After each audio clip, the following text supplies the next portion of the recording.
Jesus. A paz do Senhor, irmãos.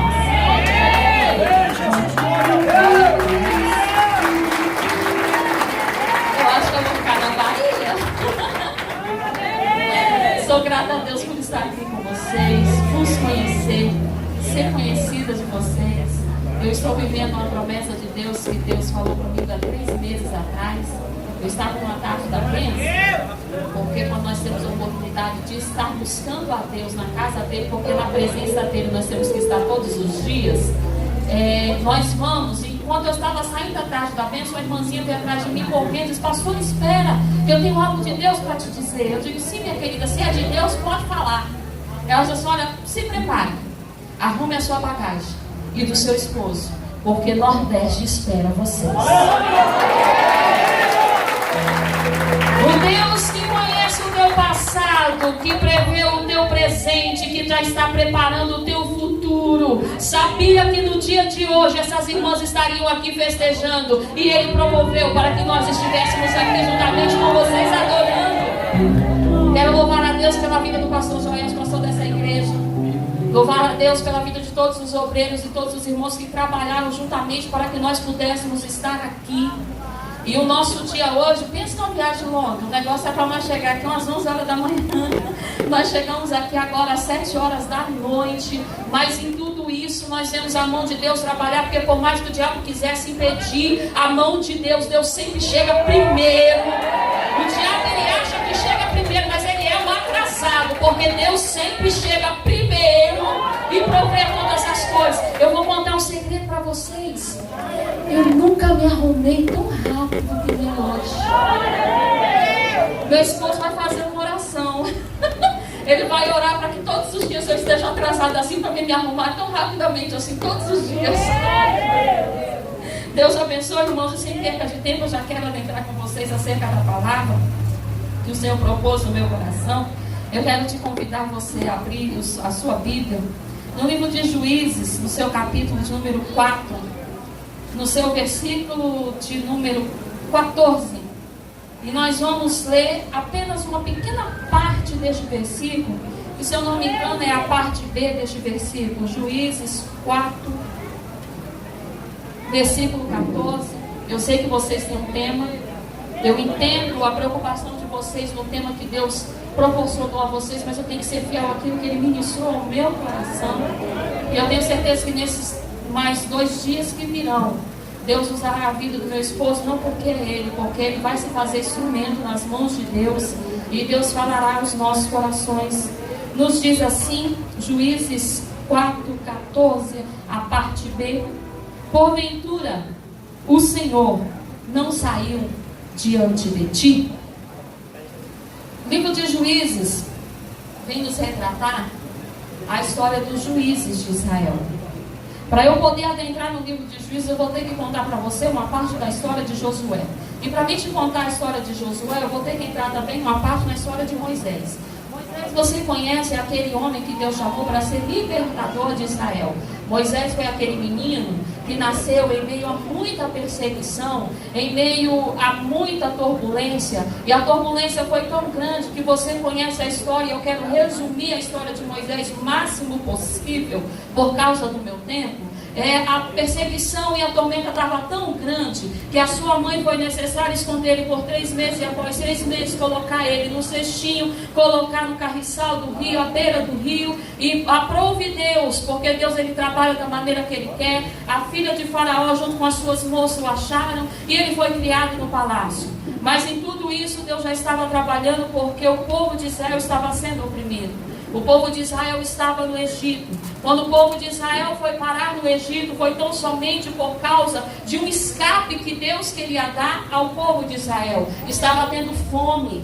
E os irmãos de José foram até o Egito, e lá eles foram acolhidos juntamente com a sua família. Entraram em 70 pessoas, quando saíram mais de 2 milhões de pessoas. E nesse interveio que eles entraram ali no Egito, eles se acomodaram diante da provisão que Deus havia dado a eles. O Egito nunca foi o lugar de Israel. O Egito só era um momento de escape que Deus tinha preparado para Israel. Eu vou repetir: o Egito nunca foi o lugar de Israel. O Egito Egito só foi um escape que Deus deu a Israel naquele momento. E Israel se acomodou. E foi necessário que Deus permitisse que Faraó começasse a oprimir a nação de Israel. Oprimir tanto os hebreus, como está registrado no livro de Gênesis, que é o mesmo povo. Israel e os hebreus são o mesmo povo. Oprimiu de uma tal maneira que eles dobravam a carga horária de trabalho, para que aquela nação não viesse crescer, porque o medo dele era que a nação de Israel, os hebreus, crescesse de uma tal forma que fizesse uma rebelião e tirasse ele do trono. E o próprio Deus permitiu esse massacre, permitiu essa perseguição para tirar Israel do comodismo em que ele estava. Ei, se prepare para algo que Deus vai fazer na tua vida e na tua história. Como assim, pastora? Você vem lá de São Paulo dizer que Deus, Ele vai te tirar do local de comodismo. Ele vai permitir uma situação para que você venha se despertar, porque o Egito não é o teu lugar. Foi só um momento que Deus preparou para que você viesse receber a provisão necessária. E se você de bom grado não quiser sair, sinto muito, mas se prepare que Ele vai promover uma situação só para você se despertar, porque a terra prometida sempre foi e sempre será Canaã. O nosso maior mal, queridos, é que nós achamos que sabemos de tudo. Nós não entendemos que os pensamentos de Deus são bem maiores que os nossos. E nós estamos vivendo uma situação que está tão cômoda, que está tão favorável a nós, que nós achamos que ali é o lugar que Deus tem para nós, e nos esquecemos que a promessa maior Ele fez. Ei, desperta, porque Canaã te espera. O que Deus preparou para você, os teus olhos não viram, os teus ouvidos não ouviram, e nem subiu ao teu coração.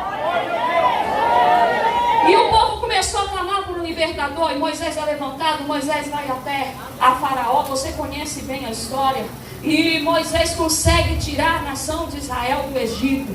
Eles peregrinam por muito tempo no deserto, até que chega um tempo em que Moisés morre. Moisés morrendo, antes dele morrer, ele se preocupou em fazer um sucessor. E aonde Moisés estava, cada experiência que Moisés tinha com Deus, estava lá Josué com ele. Aonde Moisés ia para falar com Deus, embora Josué muitas das vezes não pudesse estar bem próximo, mas ele também percebia as manifestações de Deus através da vida de Moisés. Moisés então morre. E Josué é levantado como seu sucessor. E você conhece a história. Quando Josué foi levantado como sucessor de Moisés, Israel ganhou as maiores batalhas. Josué foi um ótimo líder no campo de guerra. Josué levantou um exército forte ao extremo, que por onde Israel passava, eles dominavam, eles tomavam posse da terra, até que Josué foi usado por Deus para levar Israel à terra prometida. Porém Josué, embora tenha andado com Moisés, ele esqueceu de fazer um sucessor. Ei, querida irmã do círculo de oração, eu amo trabalhar com as irmãs do círculo de oração. Desde muito cedo eu comecei a trabalhar com as irmãs do círculo de oração. Nunca participei de conjunto de jovens, eu sempre fui das irmãs do círculo de oração. Ei, queridas, entenda, hoje é o teu tempo de liderar, mas é necessário que você deixe Deus te usar para fazer sucessores. Um tempo vai e um tempo vem. O erro de Josué foi não preparar uma pessoa para suceder a ele. Ele não teve aquele capricho, ele não teve aquela preocupação que Moisés teve. E quando Josué morreu, o povo de Israel começou a pecar contra o Senhor. Começou a levantar altares, começou a invocar outros deuses, começou a se envolver com o povo pagão, casar-se com mulheres pagãs e trazer os seus ídolos, levantarem altar, ao ponto do Senhor se enfurecer ou se irar com isso. Porque se tem uma coisa que Deus ele abomina, é a idolatria. Deus ele não aceita que nós venhamos nos prostrar diante de outro Deus, porque Ele é o único Deus merecedor de honra, glória, adoração e louvor. É aí que surgem os juízes de Israel. Os juízes foram levantados para julgar as causas de Israel. E todas as vezes que Deus levantava um juiz, o povo permanecia fiel a Deus. Quando aquele juiz morria, o povo começava a pecar. E foram vindo juízes, até que nós chegamos à nossa amiga querida Débora. No meio de um cultura onde a mulher não era muito valorizada, Deus acha graça em levantar uma mulher chamada Débora. Uma mulher que numa geração em que quem predominava era o homem, que quem mandava era o homem, que quem imperava era o homem, Deus levantou uma mulher que impactou uma geração. Talvez você adentrou aqui nessa noite, mulher de Deus, se achando um zero à esquerda. Porque muitas de nós estamos vivendo em um período em que está tendo muito feminicídio, está tendo muita agressão à mulher, mas as pessoas só falam das agressões físicas, se esquecendo que nós também sofremos muitas das vezes agressões psicológicas, nós sofremos agressões emocionais. Como assim, pastora? Quando nós somos desvalorizadas, quando nós somos menosprezadas, quando nós ouvimos palavras que nos colocam lá embaixo. Talvez você entrou aqui vivendo essa situação, se sentindo zero à esquerda. A pessoa que está do teu lado pode até não te dar valor, mas Deus nessa noite te levanta para impactar essa geração. Glória a Jesus. E Débora começou a julgar a nação de Israel após o povo ter passado um período de 80 anos de paz, que foi quando Eude estava julgando a Israel.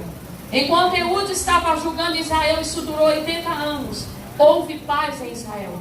Quando Eude morreu, uma vez mais o povo começou a fazer o que era mal aos olhos do Senhor. E veio o rei Jabim de Canaã e começou a oprimir aquelas pessoas, começou a torturá-las, aquelas pessoas. Eles começaram a sofrer muito, de maneira como eles nunca ainda haviam sofrido. E como se não bastasse, junto com Jabim, ele ainda trouxe o seu capitão, que era Cícero. E junto com o seu capitão, aquele povo ainda tinha um grande exército. Eles tinham uma potência em guerra. Eles tinham carros que hoje nós podemos dizer que são tanques de guerra. Era algo que naquele tempo era de muita tecnologia. Ninguém mais tinha carros como aquele povo tinha. Então quando Baraque, ouvindo as ordens de Débora, disse e percebeu que ele ia ter que guerrear com aquele povo, ele temeu. Só que quando Deus levanta as pessoas, Ele levanta as pessoas com o objetivo certo. O nome de Débora significa abelha. E Débora foi levantada naquele tempo como juíza, como abelha rainha. A abelha rainha é aquela que dá ordens. E toda abelha rainha no seu reino tem as suas abelhas que trabalham por elas. Então são as abelhas que executam a ordem. Baraque não estava entendendo, mas Débora era a cabeça, a rainha, a abelha rainha, aquela que dá as ordens. E o mais interessante é que se nós formos analisar isso, no meio das abelhas tem essa aí, como é que eu posso dizer, essa lei dos maiores e os menores. Eu ia falar a palavra correta, mas não vai sair, então para não fazer feio, eu vou deixar a palavra por aqui, né? Não vai sair certinho a palavra, então para mim não cometer uma gafe, vamos colocar assim, tinha uma certa, tinha a rainha que mandava e tinha aquelas que executavam. E no reino de Deus também é assim. Às vezes nós nos sentimos menosprezadas porque nós achamos que o nosso trabalho é insignificante. Deus, Ele me colocou na frente de um trabalho de mulheres. Esse ano é o 4º ano que eu trabalho com essas mulheres, as mulheres do campo do Ministério de Barueri. O ano passado nós louvamos a Deus com 420 mulheres. E esse ano, para a glória de Deus, esse número vai chegar a 500. Eu já profetizei. E dentro do trabalho que eu executo, eu não faço ele sozinha. Eu entendo que Deus nos capacita com dons, que Deus nos dá capacitação, mas nós não somos capazes de fazer tudo. Que tudo para prosseguir bem e para andar bem tem que ser feito em conjunto. Hoje mesmo eu estou aqui, mas os backs estão ensaiando lá em Barueri junto com os músicos. Eu canto para mim, eu sei fazer a minha voz, eu sei fazer um contralto, eu sei fazer um soprano, mas eu não sei ensinar. Aí Deus colocou do meu lado uma moça chamada Natália. Pensa numa menina que faz uma divisão de voz tremenda. O cantor que está aqui vai me entender. Ela consegue fazer as minhas irmãs fazer baixo e tenor. Aí você entende. Nós queríamos fazer tudo ao vivo. Era o desejo que estava no nosso coração. Há 2 anos atrás, nós fizemos e foi uma coisa linda. E esse ano nós determinamos que ia fazer. Mas eu não sei tocar. Se ele me der uma nota ali, eu entro. Mas não me pergunte que nota que ele fez. Porque eu não conheço nota. Eu vou no ouvido. Eu não sei tocar. Aí Deus vai lá, pega meu filho Noé, que é autodidata, enche ele de unção e capacidade e coloca ele para tocar o piano. Deus vai lá, pega o meu genro Wesley, que na guitarra ele detona, faz uns solos, coisa mais linda, e coloca ele no solo. Vai na guitarra. Deus vai lá, pega o Amaral, que ninguém dá nada por ele, coloca ele no contrabaixo. Deus vai lá, pega o Eliabe e coloca na bateria. E assim a obra de Deus vai prosseguindo. Quando eu recebo os louvores das minhas regentes, eu começo a ouvir e sempre vem aquelas ideias assim, sabe? Eu digo, nossa, se a gente fizer isso vai ficar muito lindo. Só que eu não sei. Aí Deus colocou do meu lado uma irmã chamada Eliana, que a gente chama ela de tia Eliana, que ela cuida das crianças da igreja. Eu digo, tia, escuta esse hino. Eu quero que a senhora faça assim, assim, assim, assim, assim. Aí a tia Eliana vai lá, porque ela também não consegue fazer nada sozinha. Chama fulana, ciclana e bertrana. E o negócio sai lindo para a glória de Deus. Você sabe o que eu quero dizer com isso? Talvez você possa até ser a abelha rainha, mas do teu lado tem aquelas que executam o serviço. Ei, você tem valor. Talvez você veio aqui, lavou um banheiro. Glória a Deus pela tua vida. Talvez você veio aqui e fez esses arrancos. Glória a Deus pela sua vida. Deixa Deus te usar do talento que Ele colocou nas suas mãos, porque você tem valor ao reino de Deus. Ou você acha que para essa festa acontecer só precisou do pastor Joelson? Não. Você acha que para essas irmãs cantar lindo e maravilhoso só precisou da regente? Não. Eu sempre costumo congregações que o nosso congresso geral só é do jeito que é porque elas dão a mão a nós e nós juntas fazemos o nome do Senhor ser glorificado. Você pode ser até a abelha rainha, mas do teu lado Deus colocou aquelas que vão executar o serviço. O problema é que às vezes a gente quer abraçar o mundo. A gente quer fazer tudo sozinho. Eu me lembro de um dia que eu estava no esgotamento físico muito grande. O meu corpo começou a doer. Doer muito, muito mesmo. Aí eu comecei a fazer umas consultas médicas. E eu cheguei num determinado médico. Ele virou para mim e falou assim: moça, você está com fibromialgia. Porque ele encostava na minha mão, doía. Ele encostava no meu cotovelo, doía. Encostava na minha perna, doía. Encostava nas minhas costas, doía. Eu falei: isso aí que você tem, moça, é fibromialgia. Eu digo: e como é que se trata? Eu digo: aí ele falou assim: aí é que tá, como é que se trata? Porque qualquer exame que você fizer, neurológico ou ortopédico, nada vai constar. Mas isso porque isso aí é algo do seu emocional. Você precisa ser tratada emocionalmente. Eu vou te encaminhar para um psicólogo, moça, porque você está entrando em depressão. Eu parei assim, olhei para ele, porque automaticamente eu sou uma pessoa muito alegre. Eu sou uma pessoa muito dinâmica. Eu sou uma pessoa que eu quero abraçar o mundo, sabe? Eu quero fazer tudo. Eu acho que eu preciso estar ali sempre. Só que chega uma hora que o nosso corpo físico não aguenta, o nosso emocional não aguenta. Quando aquele médico falou isso para mim, eu fui para casa meio entristecida, com o corpo doendo, e ele passou um calmante para mim chamado Rivotril. Eu digo: meu Deus do céu, eu vou ficar dependente desse negócio, o negócio está errado. E certas coisas eu não costumo compartilhar com meu marido, porque ele não vai poder resolver para mim. E Deus sempre permite, nesses momentos em que eu estou assim, que todo mundo saia de casa. Coisa rara é eu conseguir ficar sozinha em casa, mas quando eu fico sozinha, eu aproveito este momento para chamar ele para ficar comigo. E chegou um momento em que eu fiquei só. Quando eu vi que eu fiquei sozinha, eu peguei um cachorrinho, levei para o quarto, porque se eu não levasse para o quarto, ele ia ficar batendo na porta. E eu falei assim: Jesus, é o seguinte, senta aqui na minha cama, porque nós precisamos conversar. O senhor viu que eu fui no médico? O senhor ouviu o que ele falou? O senhor ouviu o que ele disse? Que eu estou assim dessa maneira e ele quer que eu tome remédio, porque eu também não dormia, tá, meninas?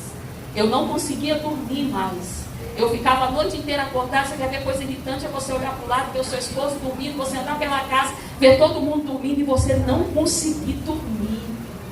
Eu disse: Senhor, o senhor ouviu tudo isso que o médico falou? E o senhor sabe por que eu estou assim, sabe? Eu estou assim porque o tempo que eu tenho, eu gasto na tua obra. Eu não meço esforços para fazer nada para ti. O senhor sabe que quando as minhas amigas me procuram para conversar, eu escuto todo mundo, aconselho todo mundo. Só que o negócio agora está ficando pesado. E o médico acha que as minhas emoções vão ser tratadas, vão ser curadas com este remédio. Por isso eu te chamei, Jesus, para sentar aqui, para o Senhor tocar aqui no meu coração, na minha mente, nas minhas emoções, e trazer um bálsamo para minha alma, porque eu não quero ficar dependente de remédio, e o diabo não vai me aprisionar na depressão. Quer saber o que aconteceu? Se você não teve essa experiência, eu te aconselho a você chamar ele para entrar no seu quarto. Eu senti quando aquele vento entrou dentro do meu quarto. Aquele vento entrou dentro do meu quarto e eu comecei a chorar, a chorar, a chorar, a chorar. Chorar de uma certa maneira que eu não conseguia me controlar, eu não conseguia conter as lágrimas. E de repente aquela dor no meu corpo, que eu estava sentindo aquele mal-estar, aquela opressão, aquela coisa pesada que estava sobre mim, foi saindo. E para a glória do nome de Jesus, eu estou aqui liberta, dizendo e entendendo e aprendendo que por mais que eu tenha responsabilidades no reino, Deus colocou pessoas do meu lado para que o fardo fique mais leve. E o mais interessante foi que ele me ensinou. E ele disse: Cida, você está assim, não é culpa minha e nem da obra. Você está assim porque você esqueceu o que está escrito em Eclesiastes 3. Tudo tem o seu tempo determinado. Você tem tempo de fazer a obra, mas eu também te dei tempo para descansar. Você tem tempo para fazer a obra, mas eu também te dei tempo para você ficar com a sua família. Você tem tempo para fazer a obra, mas eu também te dei tempo para você ter lazer. E eu entendi que eu não posso carregar tudo sozinha. Que Deus colocou do meu lado, no reino das abelhas, bastante abelhinhas dispostas a trabalhar.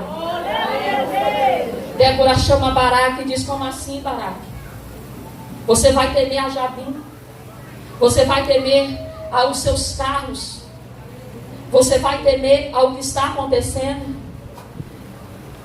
E Baraque coloca diante de Débora todos os seus argumentos, porque você conhece aquelas pessoas que para tudo ela tem uma desculpa. Ela tem até um chamado de Deus. Ela tem até um talento nas mãos. Você até confia nela, porque não tem coisa pior, viu, ovelhas, do que a gente confiar algo nas mãos das nossas ovelhas, acreditando que vai ser feito, e quando chega na hora não está feito. Aí você vai conversar com a pessoa te dá aquele relatório de desculpa. Tudo ela tem um porquê. Ô irmão, eu preciso tanto que você me ajude na consagração. Na consagração, pode contar comigo que eu vou. Aí chega a irmãzinha aqui na consagração, porque o trabalho duro é consagração, tá? As pessoas querem vir no congresso, mas não querem orar para o congresso acontecer. Aí a irmãzinha vem para a consagração sozinha, porque a irmã que disse que vinha não apareceu. Aí a irmã vai lá: ô irmão, por que você não vê? Menina, você não sabe o que aconteceu, o relógio não despertou. Ô menino, o cachorro ficou doente bem na hora, porque eu tinha uma regente.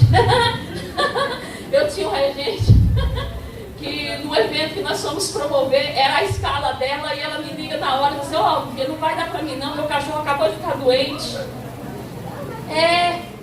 São pessoas que dão desculpas. São pessoas que têm talentos nas mãos, mas na hora que é para executar, elas recuam, colocam um monte de empecilhos e impossibilidades. Mas nessa noite Deus te trouxe aqui para tratar com você. Nessa noite Deus te trouxe aqui para te dizer que Ele confiou em você, e um dia você vai ter que prestar conta diante de Deus. O que eu sempre costumo dizer é que para mim os argumentos servem, mas para Deus não serve não. Porque Ele te conhece, Ele sabe aquilo que você pode fazer e o que você não pode fazer. E Baraque chegou para Débora, ó, uma mulher, hein? Chegou para assim, não dá. Nós somos um povo pequeno. Não tem como a gente fazer isso não. O negócio não vai dar certo, nós vamos perecer. Você já viu o tamanho daquelas rodas daqueles carros? Menina, quando o Jabim vier, não precisa, vai detonar todo mundo, nós vamos morrer todo mundo. Agora, Débora, se você for, eu também vou, porque eu não quero morrer sozinha. Aí Débora diz, pois bem, eu vou. Só que a vitória não vai ser glória tua. A vitória vai ser honra para mim. O que Baraque não tinha entendido era que as estratégias que Débora tinha não vinha da mente fabulosa dela. As estratégias que Débora estava passando para ele vinha direto do trono. Se prepare, porque Deus vai enviar estratégia para você direto do trono. Oh glória! Débora chama Baraque e diz assim, ó, vai lá na tribo de Efraim e convoca 10.000 homens. Vai lá, na tribo de Zebulon e convoca 10.000 homens. Vai lá na tribo de Naphtali e convoca também 10.000 homens. E Baraque diz só 10.000, fala assim, não, e tem mais. Chama eles para subir para o monte. Mas Débora, se eles subirem para o monte, o povo vai ver eles lá e eles vão ser alvo fácil. E eles ainda vão ver que é uma quantidade pouca, 20.000 homens só. Faça isso. Convoca 10.000 homens de Zebulon e convoca 10.000 homens de Naphtali e sobe para o monte. Passe pelo ribeiro de Quizon e sobe para o monte. E Baraque obedeceu. E quando Débora estava dando essas instruções a Baraque, que ele ainda estava temeroso, nós entramos neste versículo que eu disse. Débora olha para ele e diz, faça isso, porque o Senhor disse que é Ele que está diante de nós. Coisa boa é quando nós entendemos, acreditamos e confiamos que o Senhor está diante de nós. Falando em um Senhor estar diante de nós, eu me deparo com Isaías 42. Quando um rei começa a ler junto com os seus ordenados, e ele lê lá o nome dele sendo mencionado antes mesmo dele nascer. O próprio Deus falando acerca dele antes mesmo dele nascer, porque antes que houvesse dia ele é. Ele conhece você antes mesmo de você ser gerado no ventre. E ele diz, assim diz o Senhor a Ciro, a quem eu levanto, eu tomo pela tua mão, para bater as nações. Eis que eu estou diante de ti. E ele ainda completou, eu estou diante de ti, quebrando as portas de bronze e despedaçando os ferrolhos de ferro. Coisa boa é quando nós entendemos que o Senhor está diante de nós. Quando o Senhor está diante de nós, não tem porta que fique fechada. Quando o Senhor está diante de nós, não tem enfermidade que não seja curada. Quando o Senhor está diante de nós, não tem problema que não possa ser solucionado. Quando o Senhor está diante de nós, não tem opressão maligna que resista. Quando o Senhor está diante de nós, não há coração duro que Ele não quebre. Então nessa noite a palavra de Deus para mim e para você é essa: não te disse eu que eu estou diante de ti. Quando Ele está diante de nós, quando Ele está na nossa frente, acontece o que aconteceu com Pedro. Eu ministrei ontem isso lá na nossa igreja. Pedro estava encarcerado, Pedro estava preso, pés e mãos, e ainda estava sendo guardado por 16 soldados. Pedro Pedro sabia que no outro dia ele iria morrer, mas ele tinha confiança de que Deus estava na frente dele. Você já viu alguém saber que vai morrer no outro dia conseguir dormir? Foi isso que Pedro fez. Porque enquanto Herodes achava que Pedro estava preso, Pedro entendia que ele estava apenas sendo guardado. Você não entendeu? Não, eu vou aplicar isso na sua vida. Enquanto o inimigo pensa que já aprisionou ou aprisionou alguém da tua casa no vício, na prostituição, ele se esqueceu que para Deus ele só está sendo guardado. Nenhum mal te sucederá, nem praga alguma chegará à tua tenda. Deus está te guardando, Deus está te guardando, Deus está te guardando. Pedro dormiu tranquilo porque ele entendia que o Senhor estava diante dele. E enquanto Pedro dormia, as irmãs oravam: Senhor, liberta Pedro, porque não pare de orar. Senhor, liberta Pedro. E de repente adentrou um anjo naquela prisão. E quando aquele anjo adentrou na prisão, tocou em Pedro, as algemas que estavam nas suas mãos caíram. Receba a libertação nessa noite. E quando as algemas das suas mãos caíram, o anjo só disse assim: Pedro, segue-me, que foi a ordem de Deus para mim e para você. Ei, segue-me. E enquanto Pedro seguia o anjo, olha, as portas estavam fechadas, mas quando o anjo caminhava, as portas automaticamente se abriram. Ei, ele está diante de você e portas vão se abrir.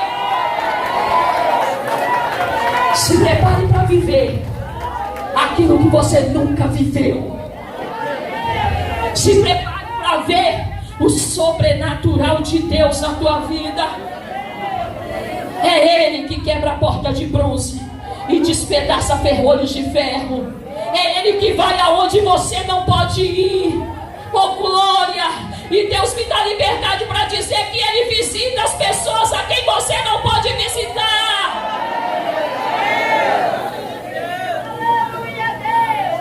Baraque então entendeu que o negócio era mais sério. Era o próprio Deus que estava na frente. E quando Deus está na frente, não tem batalha perdida. Ele é o Deus de estratégia, Ele é o Deus das guerras. E Ele convoca os 20.000 homens, 10 de Zebulon e 10 de Naphtali, e sobe para o monte onde Débora pediu para que eles subissem. E foi automático, irmãos. Foi automático. Quando o exército de Jabim junto com Cícera percebeu que eles estavam lá em cima, eles falaram assim: agora chegou a nossa vez, porque agora eles são alvo fáceis. Como eu disse no começo, o nosso adversário sempre esquece que Deus ele chega primeiro. Acontece enquanto eles estavam indo com os seus carros imbatíveis, infalíveis, que nunca perderam batalha, que nunca perderam guerra, que por onde eles passavam era o terror do momento. Deus abriu o céu e começou a cair aqueles pinguinhos. Um aqui, outro ali. Um aqui, outro ali. E os carros caminhando. E aqueles pinguinhos foram aumentando. Foram ficando mais intensos. Foram ficando mais fortes. E o ribeiro de Quizon, que estava seco, a terra foi começando a ficar úmida. Depois ela começou a ficar encharcada. Quando a terra começou a ficar encharcada e começou a encher mais aquele riacho, foi bem na hora, oh glória, que os carros de Cícera estavam passando e ficaram presos. Quando aqueles carros ficaram presos, Débora gritou: é agora, Baraque, põe um povo para guerrear. E de repente aqueles 20.000 homens começam a descer daquele monte. Vem 10.000 da tribo de Zebulon e 10.000 da tribo de Naphtali. Deus é Deus de estratégia. Deus escolheu Zebulon porque Zebulon tinha habilidade na água. Então todos aqueles soldados que estavam na água, as tribos de Zebulon ia lá e matava. E escolheu Naphtali por quê? Porque eles tinham habilidade na terra. Ou seja, todos os inimigos morreram ao fio da espada, com a estratégia que Deus deu a Débora, na certeza de que Ele está adiante de nós. Se prepare, porque o Deus de estratégia nessa noite visita você e não vai ficar um inimigo teu vivo. Receba a habilidade de Deus para lutar em todas as áreas da tua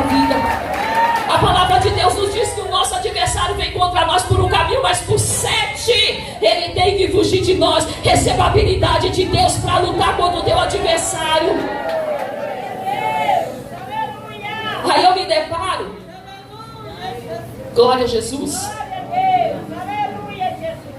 enquanto estava acontecendo tudo aquilo, o chefe do exército resolve fugir. Ele estava vendo os seus ordenados morrerem, e ele disse: eu não vou ficar aqui para morrer não, porque eles estão morrendo, e agora vai sobrar para mim também. E eles se lembraram que eles tinham feito aliança com um homem chamado Heber. E este homem chamado Heber, ele resolveu se distanciar do povo que estava sendo julgado por Débora e ir para um lugar mais distante, porque ele não queria se envolver. E quando o chefe daquele exército, Cícera, percebeu que todos os seus soldados estavam sendo feridos a fio da espada, ele fugiu para a casa de Heber. Só que quando ele chegou na casa de Heber, Heber não estava. E ele se deparou com Jael. Quem era Jael? Jael era uma daquelas que era a abelha da abelha rainha. Jael era uma mulher que por ela estava no meio do seu povo. Que por ela não tinha saído do meio do seu povo. Que por ela estava guerreando em favor de Israel. Mas o seu esposo não quis compromisso. Seu esposo não quis se comprometer com o povo de Israel. Ao contrário, ele fez aliança com seus inimigos. E quando aquele homem adentrou na sua casa para se esconder, perguntando pelo seu esposo, ela disse que ele não estava. E ele virou para ela: muito bem, ele não está, mas nós temos aliança com ele. Então eu vou me esconder aqui. E se por um acaso vierem me procurar, diga que eu não estou. E ele ainda disse para ela: dai-me água. E ela não deu água para ele, ela deu leite. Sabe por quê? Porque se ela tivesse dado água a Cícera, ela queria dizer a Cícera: você é bem-vindo na minha casa. Só que ela não tinha aliança com Cícera. Quem tinha aliança com Cícera era seu esposo. Ela não tinha compromisso com Jabim. Quem tinha compromisso com Jabim era seu esposo. Então ela disse: na minha casa, por mais que meu esposo diga que você é bem-vindo, para mim você não é. Ei, querida, sabe quem manda na sua casa?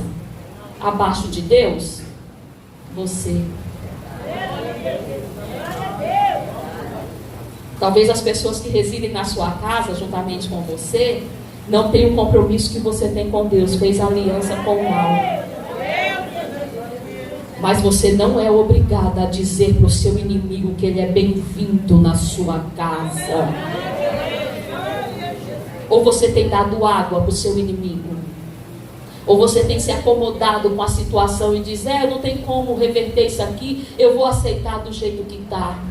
Jael, ela vivia em um tempo, como eu disse, que o machismo predominava. Era um homem que dominava, era um homem que decidia. Mas por mais que o seu marido tivesse feito aliança com Cícera, ela não tinha feito. O compromisso dela era com Deus de Israel. Ela deu leite para ele, não deu água, porque ela disse: você não é bem-vindo na minha casa. Hoje Deus te trouxe aqui para te revestir de autoridade. E você vai chegar lá e vai dizer para o vício, vai dizer para a droga, vai dizer para a prostituição: você não é bem-vindo na minha casa. Ela escondeu Cícera. Ela disse: então fica aí, se esconde, já comigo. E se vierem te procurar, vou dizer que você não está aqui não. Ele entrou na casa dela, mesmo não sendo bem-vindo por ela, e dormiu. Quando ele dormiu, ela pegou uma estaca e encravou na fronte de Cícera. É hoje, e não passa de hoje, que Deus coloca nas suas mãos uma estaca. E você vai chegar em casa e vai colocar essa estaca na fronte do teu inimigo. A partir de hoje, aquilo que te oprimia não te oprime mais. Você recebe a autoridade de Deus nessa noite. Oh, glória.